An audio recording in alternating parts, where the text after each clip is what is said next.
In this video, we're going to talk all about graded exercise therapy. What is graded exercise therapy? Why do they prescribe it for chronic fatigue patients? Why is it so problematic? Are there any good things about it? My experience and my recommendation. We've got a lot to cover. Hi everyone, welcome back to my channel. This channel is dedicated to my experience with chronic fatigue syndrome, so if you are interested in learning more about it, there is a playlist in the card above all about my journey with chronic fatigue syndrome, which briefly includes some information about my experience with graded exercise therapy, but we will be going much more in depth in this video. What is graded exercise therapy? So graded exercise therapy is a treatment used for chronic fatigue syndrome. It is prescribed by the NHS here in the UK, and on the NHS website they state that graded exercise therapy is a structured exercise program that aims to gradually increase how long you can carry out physical activity. So the idea is if you gradually increase your physical activity, you will increase your stamina and therefore will find it easier to participate in everyday life. So the types of exercise that are prescribed include walking, swimming, and also the couch to 5k. So why do they prescribe it to people with chronic fatigue syndrome? Well, one of the reasons it is prescribed is the idea that people who have chronic fatigue are afraid of exercising because of their fear of the increase of bad symptoms. One of the main characteristics of chronic fatigue syndrome is that all the symptoms are worsened upon exertion. So after exercise, the fatigue, the pain, the brain fog, all of the other symptoms are worsened, and this is what causes crashes. So this fear that exercise will worsen your condition is completely justified and usually learned through experience. So part of the reason graded exercise therapy is used is that you start at such a low dose of exercise or movement that you don't cause yourself negative symptoms, and therefore you start to break down the fear you have of increasing your exercise or your physical output. So that doesn't actually sound that bad. Why is it so problematic? Why is it so hated in the community? So one of the main reasons that graded exercise therapy is problematic for chronic fatigue syndrome is that it suggests a psychological basis to the illness. This idea that people with chronic fatigue syndrome are afraid of exercising is unfair. We have lots of experience of pushing too far and paying the price for it, facing the consequences later. To suggest that inability to do exercise is actually an irrational fear of exercise is unhelpful and offensive, because it is a rational behavior that reduces pain and other symptoms and makes it easier for us to live our lives. The suggestion that chronic fatigue syndrome, or ME, is psychological in nature, not physiological, is problematic, offensive, unhelpful, and dismissive of our lived experiences. Another reason why this treatment is seen so negatively by the community is that it can actually worsen your illness. It is frequently prescribed to people with chronic fatigue who then report worsened symptoms after the implementation of the treatment.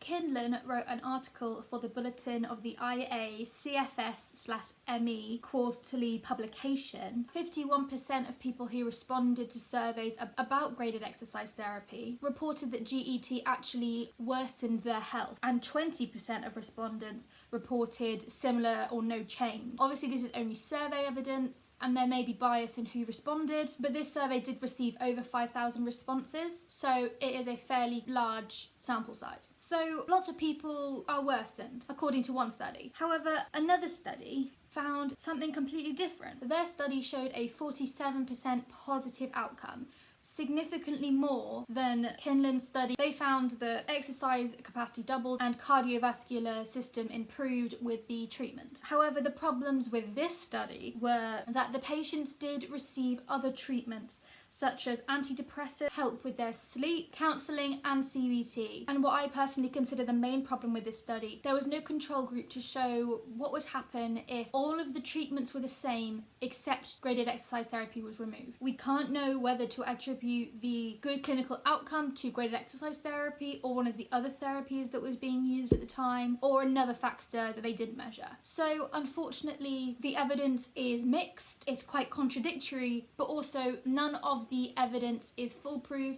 They all have their own flaws, and so each could be called into question its reliability and validity. Though I'm sure there's much more research I haven't had time to look into, these are two opposing viewpoints to show that there is conflicting evidence. Though, from anecdotal evidence, it seems clear that the amount of people who have had bad outcomes from graded exercise therapy is high. I think a problem lots of people have with graded exercise therapy is it seems like a treatment that underestimates the physical impact and debilitating nature of the illness. I personally have likened it to telling someone with a broken leg to walk it off. Now, if someone has hurt their ankle or, been kicked in the leg or something, if they have a minor leg injury, walking it off might be a good way to stop it getting stiff or seeing how it is. However, there are leg injuries that are more severe and cannot be solved by walking it off. Things like a broken leg, for example. You can't walk off a broken leg, that will make it worse. You see the parallels. And quite often, chronic fatigue syndrome is looked at as the category of the sprained ankle, walk it off,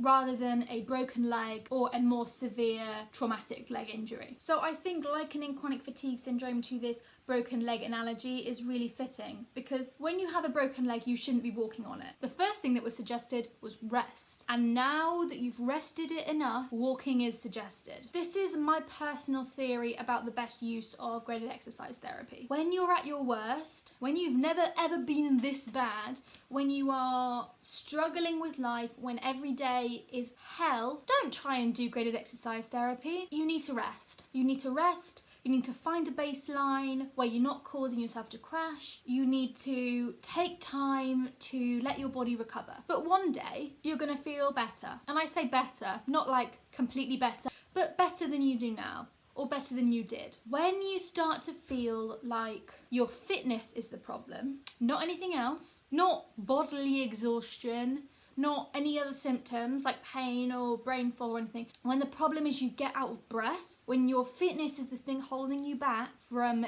increasing what you can do in your life, that is when graded exercise therapy, I personally think, will help you. I think that is when it can do good. So, what do I suggest if you want to do graded exercise therapy? Of course, take it with a grain of salt. If you think that what I'm about to say is absolute nonsense and would not work for your body, don't do it. Number one is listen to your body. The most important thing is listen to what your body is telling you. If a doctor says do this and your body screams no, maybe give it some more thought. So my number one thing for when you want to improve your physical fitness and you're thinking that maybe graded exercise therapy might be good for you, now that you've reached a place where you're feeling fairly good and you'd like to improve your physical fitness, and you're thinking graded exercise therapy might be, I know everyone hates it, but it might be useful. Listen to your body is number one, hands down most important thing.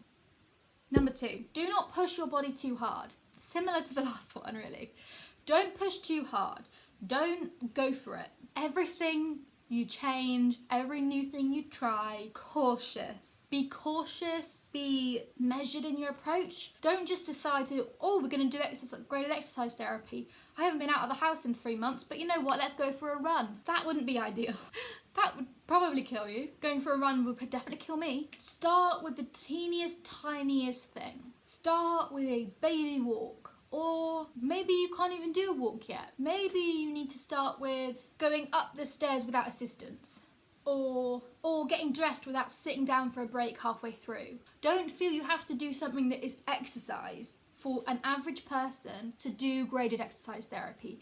Anything that is a little bit of a challenge for you is exercise. Whether you think it's not really exercise or it doesn't even feel like exercise because I'm just doing X, Y, Z, it doesn't matter. Don't compare yourself to anyone else. It doesn't have to be exercise for it to count towards you increasing your fitness. So lots of the advice is that you do a little bit of exercise and then you increase it every day. I would say don't do that. I would say do not increase it every day. What you should be doing is you should be trying something and doing it for a couple of times and waiting to see if you have a reaction before you increase it. I think this is the most important thing. Fatigue and symptoms are quite often cumulative.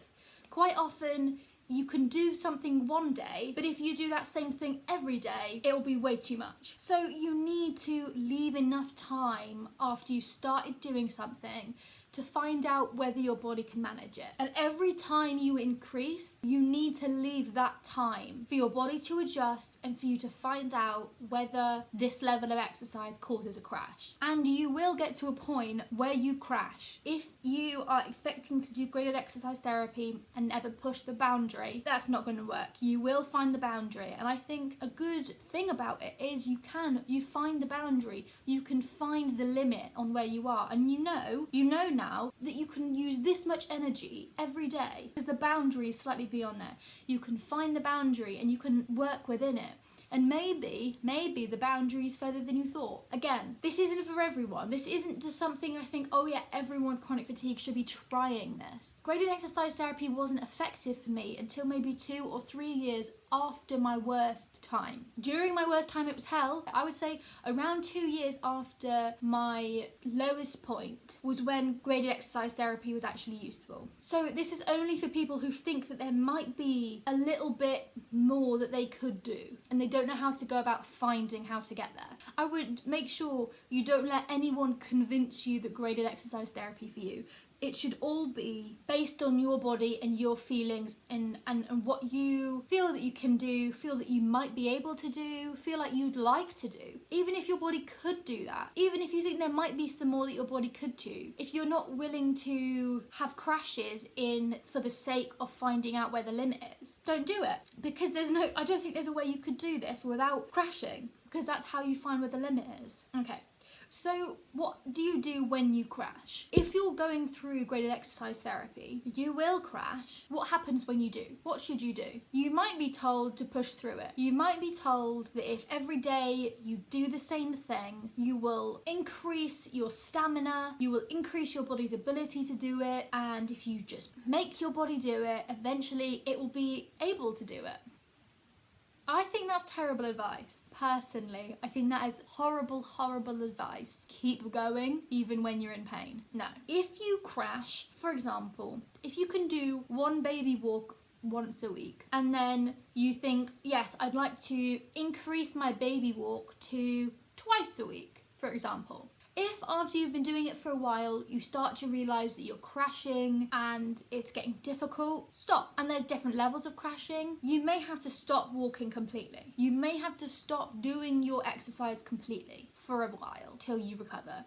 Maybe if you catch it early enough, you could just dial it back to once a week. Go back to what you were doing before when you knew it was okay. After you've rested, if you decide that you need to rest from all of your walking or all of whatever exercise you're doing, if you need to take a rest and go back to energy saving mode for a little bit, couple of weeks or however long you need, when you start up again, don't go back to what caused you to crash. Why would they suggest that to us? Don't go back to twice a week if twice a week is what made you crash. Go back to once a week, or maybe go back to once every 2 weeks and build up again, because you might have lost some fitness in the time when you were resting. And that's not a bad thing. That's not failing. That's you learning where the limit is. That's okay. But don't go back to what caused your problem. Maybe you can in 6 months or when you feel better and you think, yeah, I'm ready to try that again. Because there was a time when I could walk a mile and we got there by taking tiny little extras, tiny little extra distances until I could walk a mile. And that was such an amazing day. That had been on my goal list for, I don't know how long, 6 months, a year later, I don't know how long it took. I walked a mile and I think I cried because it's a big achievement. I can't walk a mile anymore. It's not currently my goal. What I'm personally interested in is physical fitness enough to live my life and be effective in my life. I'm not currently focused on walking distances, but if you are, go for it. And don't start with a mile. Do not start with a mile. It's a long way and I'm still so proud of that achievement. But I've got that achievement, you know, and it's with this type of system which I got there. And obviously to maintain that level of fitness, you need to keep going. Like the super fit people that go to the gym all the time. If they stop going to the gym, then they lose fitness. It's the same, we're just on a very much small scale. If you stop doing this, you will lose fitness. That's okay. But again, that's up to you. It's all about perspective and goals and how you feel and your body and what you're aiming at. I've gone off topic as usual. So hopefully I've actually given enough information about how you would go about chronic fatigue, how you would go about graded exercise therapy if you wanted to. But again, I don't want to encourage anyone to do it. Every decision you should make should be based on your own body, your own feelings, your own goals. And I don't want to lead you to the decision that something's for you. I just want to give you enough information, if you understand what I mean. I just want to show a fair argument and tell you about tools that are there if you want them. And if you don't want them, that's okay too. If you just want to continue to hate graded exercise therapy, that's completely fine. I kind of also hate it, but I also kind of really like it. I'm very confused. I think the way it's prescribed is completely wrong and ridiculous. But I think for some people in some situations it can be useful. But I think unfortunately it is prescribed to everyone across the board, and I think it is prescribed inappropriately to a lot of people, including me, when I was first prescribed it, and therefore it has this terrible reputation of being the devil, which it feels like when you try and do it before you're ready. When you try and do it when everything in your body is screaming, just lie down, sleep, rest, and then a doctor says, go for a walk. So in conclusion, graded exercise therapy may be useful, but I think for the vast majority of people with chronic fatigue, it is not useful for them in the state they're in. I think it is only useful in very specific situations, and unfortunately it is prescribed across the board, which can be very damaging to a lot of people, which means that when they may be in a place where it would help them, they refuse to try it because it caused them so much pain. And I think that is a big thing that the medical profession needs to address, that this might be a treatment that would work if you didn't scare people off using it before they were ready. Dr. Myhill says, and I quote, "There comes a time in everyone's recovery when it is appropriate to increase one's daily activity." She refers to people with CFS as CFSs, which I find weird, but there you go.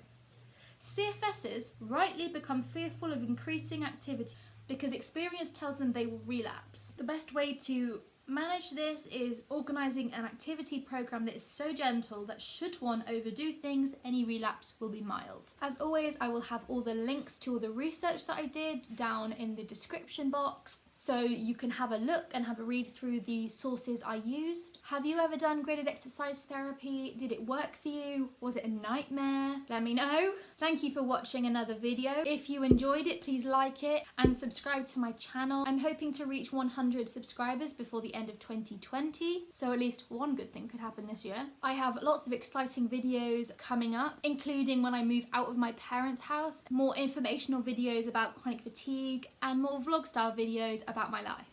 Thank you so much for watching. I will see you next Sunday. I hope you enjoy the bloopers. Bye bye.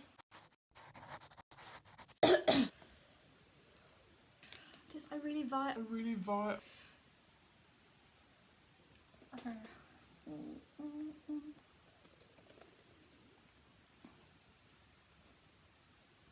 I did one hand of new nail polish, but I got tired and this top is so cute. Can I just flex a second? I made this.